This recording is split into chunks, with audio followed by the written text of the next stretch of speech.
2024 മാർച്ച് 3 ഏലൂർ നിവാസികൾക്ക് ഒരു പ്രത്യേക ദിനം കൂടിയായിരുന്നു. എന്തെന്നാൽ ഏലൂർ മഹല്ല് ജമാഅത്ത് മസ്ജിദ് പുനർനിർമ്മാണത്തിന് ശേഷം നാനാജാതി വിഭാഗക്കാർക്കായി പള്ളി സന്ദർശിക്കുവാനായി തുറന്നുകൊടുത്തിരിക്കുകയാണ്. ഇതൊരു വാർത്താ പ്രാധാന്യമുള്ള കാര്യം കൂടിയാണ്. പ്രത്യേകിച്ച് ഈ കാലഘട്ടത്തിൽ ഇത്തരത്തിലുള്ള ഒരു തീരുമാനമെടുത്ത മഹല്ല് ഭാരവാഹികൾക്ക് പ്രത്യേക അഭിനന്ദനം അർഹിക്കുന്നു. നമുക്കിനി കുറച്ചുകാലം പിന്നിലേക്ക് നടക്കാം.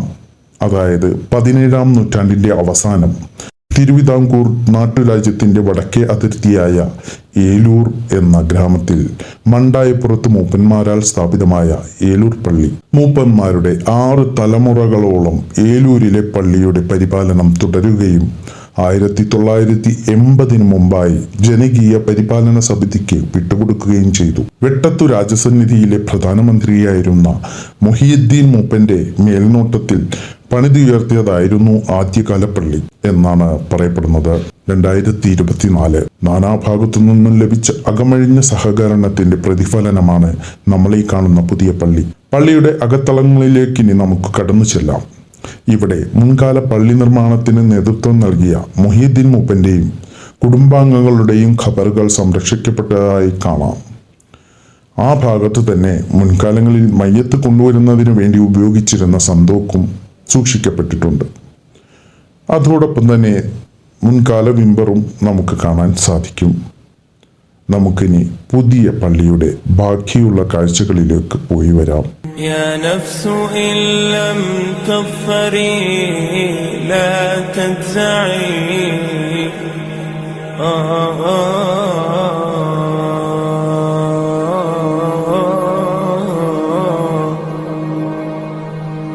يا نفس إن لم تظفري لا تجزعي وإلى موائد جود مولاك ارعي يا نفس إن لم تظفري لا تجزعي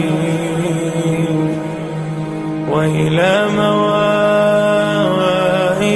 جود مولاك ارعي وإذا تأخر مطلب فلربما في ذلك التأخير كل المطمع فاستأنسي بالمنع وارعي حقه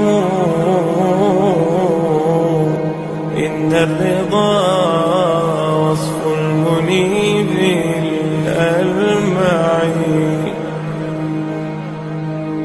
وإذا بدا من ناطق الوجدان ما يدعوك للياس الذميم الأشنع فاستيقظي من نومة الغفلات وليكن الرجاء لك مرتعا فيه ارتعي